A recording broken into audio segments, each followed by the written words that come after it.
6장. 유전자의 행동 방식. 그래서 3장, 4장, 5장에 걸쳐 생존기계에 대해서 말씀을 드렸다면 다시 6장부터 유전자에 대한 이야기로 돌아옵니다.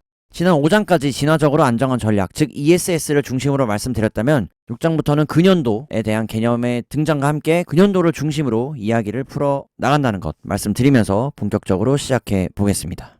그래서 도킨스가 말하길 166페이지, 이 장의 핵심은 유전자가 남의 몸속에 들어앉아 있는 자신의 복사본을 도울 수 있다는 것이고, 만약 그렇다고 한다면 이것은 개체의 이타주의로 나타나겠지만 그것은 어디까지나 유전자의 이기주의에서 생겨난 것이라고 정리할 수 있고, 다음과 같은 한 가지 질문을 통해 본격적으로 6장에서의 이야기를 풀어 나갑니다. 정리하면 유전자가 다른 개체 내에서 자기의 사본을 알아보는 방법이 무엇이 있을지 질문을 해본다는 것. 그러한 한 가지 방법으로 바로 혈연자에 대해서 설명해주고 있는데요. 즉 가까운 친척과 유전자를 공유할 확률이 평균보다 높다는 것을 증명할 수 있다는 거죠. 이 때문에 그토록 많은 부모들이 새끼에게 이타적으로 행동한다는 것이 이미 오래전에 밝혀진 사실이라고 하는데요. 이에 대해 피셔 그리고 헐데인과 해밀턴이 알아낸 것은 이를 다른 혈연자에게도 적용할 수 있다는 거예요. 그렇지. 여기서 말하는 혈연자는 형제, 자매, 조카 그리고 가까운 친척을 포함한다는 것. 네. 그래서 가령 10사람의 혈연자를 구하기 위해서 한 개체가 죽을 경우에 혈연 이타주의 유전자의 사본 하나는 없어지지만 같은 유전자에 보다 많은 사본이 구조되는 셈이라는 거죠.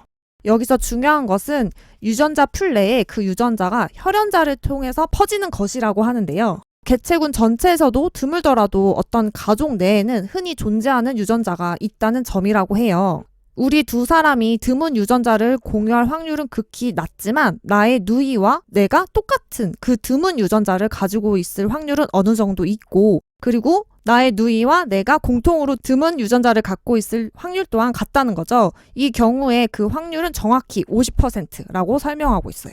여기서 도킨스는 당신이 유전자 쥐의 사본 한 개를 가지고 있다고 가정해보자고 하는데요. 만약 내가 유전자 쥐의 사본을 갖고 있다면 그것은 틀림없이 나의 아버지나 어머니 중에 어느 한편에서 받았을 것이라는 거예요. 만약에 이 유전자를 나에게 준 사람이 아버지였다고 가정을 하면 이 경우엔 아버지의 체세포는 모두 쥐의 사본을 한 개 가지고 있었다는 것이 되고, 그리고 나의 형제자매도 이 유전자 쥐를 받았을 확률이 50%가 된다는 거예요. 또는 만약에 내가 어머니로부터 쥐를 받았다고 하면 같은 이유로 어머니가 만든 난자의 절반이 쥐를 가지고 있었을 것이고, 나의 형제자매도 쥐를 가지고 있을 확률 또한 50%가 된다는 거죠. 이것은 나에게 100명의 형제자매가 있다면 그중 약 50명이 내가 가진 것과 똑같은 드문 유전자를 갖고 있다는 말이 되고, 내가 드문 유전자를 100개 갖고 있다면 그중 약 50개는 내 형제자매 누군가의 몸에 들어있다는 말도 된다는 거예요. 자, 그래서 혈연 관계 내에서의 유전자 풀에 대한 예로 말씀을 드렸고요. 책의 170페이지에 나와 있는 유전자 G의 사본에 대한 예를 냠냠이가 말씀을 드렸어요. 그래서 내가 갖고 있는 세포는 아버지 혹은 어머니로부터 왔을 것이고, 그러한 확률은 2분의 1이 된다. 그렇기 때문에 50%라고 말할 수 있고, 아버지 혹은 어머니로부터 왔을 그 50%의 확률이기 때문에 내게 누이, 형제, 자매가 있다면 그 형제도 나와 동일하게 역시 아버지와 어머니로부터 2분의 1 확률로 그 세포를 받았을 것이기 때문에 동일하게 50%의 확률로 같은 유전자를 갖고 있을 것이라는 설명인 거지. 그래서 그러한 N수를 100명의 형제, 자매가 있다면 이라고 가정해 본다면 역시 같은 확률이 적용될 것이기 때문에 약 50명의 형제, 자매에게 특정 유전자 혹은 드문 유전자가 나와 동일하게 형제, 자매가 가질 수 있다는 것에 대한 설명을 드렸어요. 그래서 이 유전자를 가지고 있을 수 있는 확률에 대해서 친족 관계에서도 얼마나 가까운지 먼지를 식으로 표현할 수 있다고 하는데요. 앞서 냠냠이가 설명드린 관계도 얼마나 내가 그 유전자를 가지고 있을 확률이 있느냐에 대해서 친족 관계에서도 표현할 수 있다고 해요. 편의상 두 사람의 혈연자가 한 개의 유전자를 공유할 확률을 나타내는 것을 근연도라는 지표로 설명하고 있어요.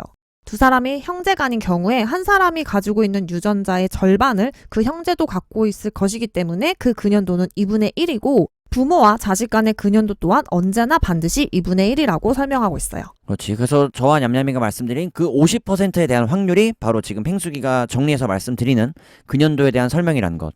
나를 중심으로 생각한다면 부모와 형제, 자매가 가진 근연도, 나의 관계를 수치로 표현했을 때는 50대 50, 즉 50%의 확률의 유전자를 공유하고 있다는 사실을 동일하게 적용할 수 있다는 설명이에요. 다음으로 도킨스는 혈연 이타주의 유전자에 대해 부연 설명을 해주는데요. 풀어서 설명하면 자신의 사촌 5명을 구하기 위해 생명을 버리는 유전자가 개체군 내에 많아질 일은 없지만 형제 5명이나 사촌 10명 때문에 본인의 생명을 버리는 유전자의 수는 많아질 것이라는 건데요.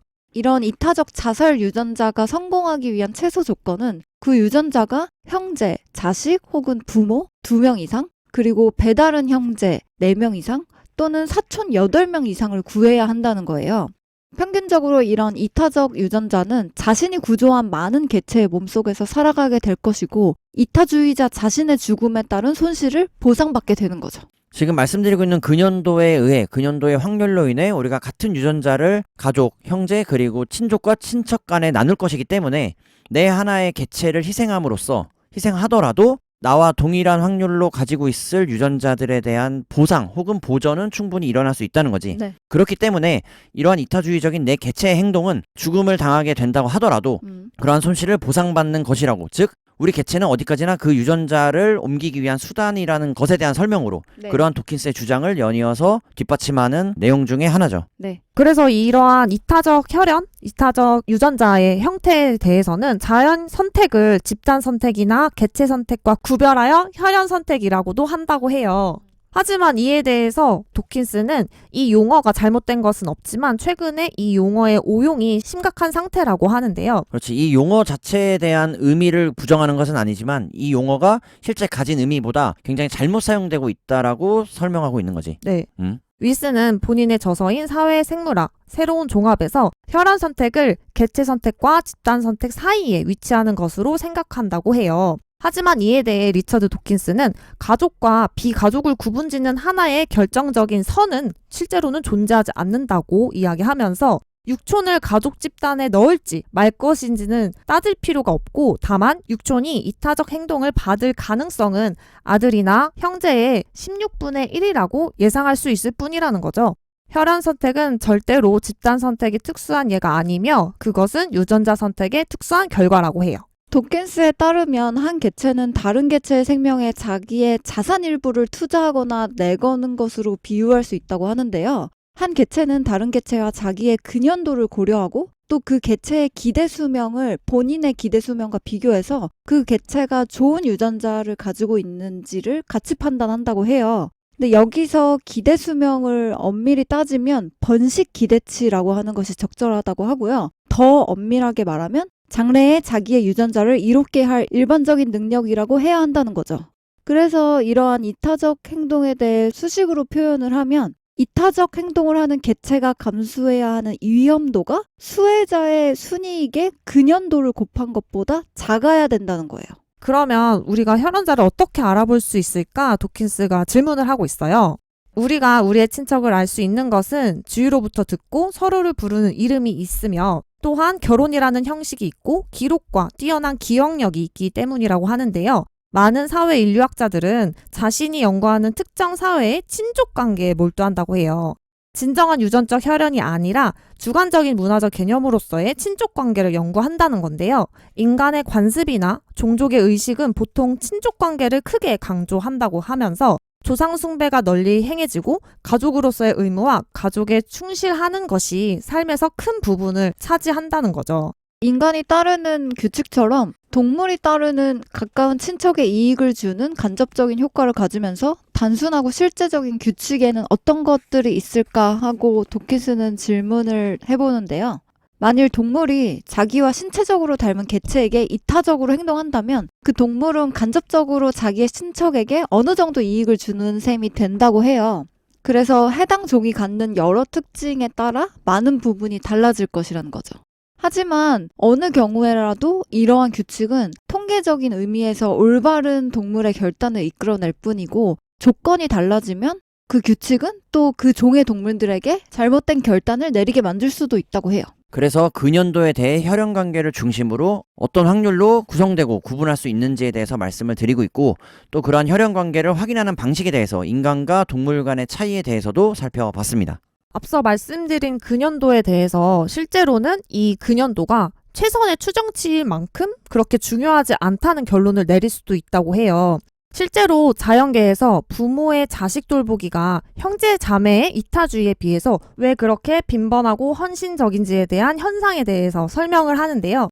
이에 대해 리처드 도킨스는 근연도 지수뿐 아니라 확실성의 지수도 고려해야 한다고 강조하고 있어요. 부모 자식의 관계는 유전적으로 형제 자매 관계보다 더 가깝지는 않지만 그 확실성은 훨씬 높다는 거죠. 보통 누가 자기의 형제인가 보다는 누가 자기의 새끼인가가 훨씬 더 확실하다는 거죠. 그렇지. 그래서 근연도로만 따져봤을 때, 근연도로만 계산해 봤을 때는 형제 자매 그리고 부모와 자식 간의 근연도는 50% 확률로 동일하다고 볼 수 있지만 같은 종 내에서 다른 개체가 나의 형제인가를 확인하는 것보다는 누가 내 부모인지 그리고 누가 내 새끼인지를 확인할 수 있는 방식이 훨씬 더 정확하다는 거지. 그렇기 때문에 부모가 자식을 돌보는 것이 형제 자매 간의 돌보는 이타주의적인 성격에 비해 훨씬 더 헌신적이다라고 볼 수 있다라는 것. 이것이 동물들 간에 설명할 수 있는 진짜 근연도에 가깝다라고 도킨스가 정리하고 있어요. 이런 확실성에 대해서 도킨스는 조금 더 설명을 해주는데요. 생존 기계는 자기가 누구를 신뢰할 수 있는지 또 누구에게 진짜 확신을 가질 수 있는지를 고려해야 한다고 해요. 그래서 만약 내가 어떤 사람과 일란성 쌍둥이라면 나는 내 자식의 2배만큼 그를 돌봐줄 거고 또 그의 생명 가치가 내 생명과 똑같다고 평가해야 한다고 하는데요. 근연도가 100이 될 테니까. 네.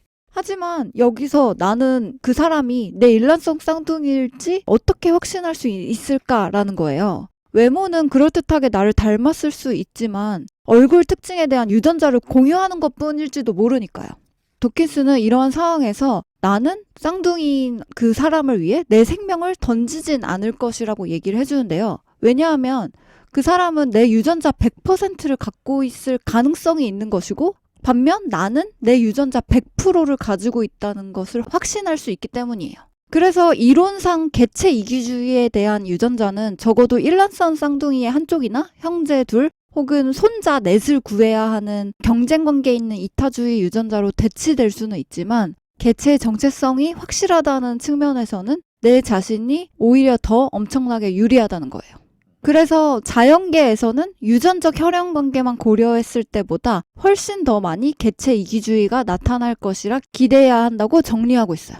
그래서 팽숙이가 말씀드린 부모 자식 간의 관계 그리고 형제자매 관계에서 근연도가 50을 가져갈 수 있는 것, 근연도의 확률이 50인 것, 그리고 지금 냠냠이가 말씀드린 일란성 쌍둥이와의 근연도를 100으로 볼 수 있는 것, 이 두 가지의 관계에서조차도 결국은 유전자의 이타성보다는 유전자의 개체 이기주의로 인해서 내가 내 유전자를 확인할 수 있는 가장 확실한 상태는 결국 나라는 것, 나 자기 자신이라는 것에 대한 강조로 정리할 수 있어요. 마지막으로 부모와 자식 관계 중에서도 어미가 아비보다 자기 자식을 더 확신할 수 있다는 것에 대해서 설명하고 있는데요. 어미는 눈으로 보고 만져볼 수 있는 알을 낳거나 새끼를 갖게 되죠. 그렇기 때문에 어미는 자기 유전자를 갖고 있는 개체를 확실히 알 수 있는 기회가 충분하지만 아비는 속기 쉽다는 거예요.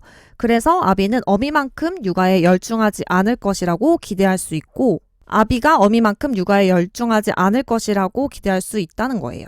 팽숙 언니가 든 예시와 마찬가지로 외할머니는 친할머니에 비해 자기 손자가 확실하므로 친할머니보다 강한 이타주의를 나타낼 것이라 기대할 수 있을지도 모른다고 해요.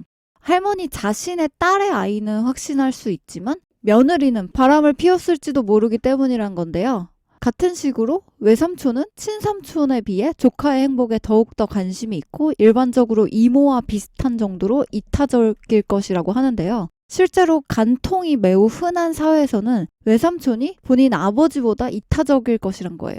왜냐하면 외삼촌 쪽이 그 아이와의 근연도에 대해서 더 확실한 근거를 갖고 있기 때문인 거죠. 외삼촌은 그 아이의 어머니가 적어도 자기의 누이인 것을 알고 있고 법률상의 아버지는 상대적으로 아무것도 모른다는 거죠.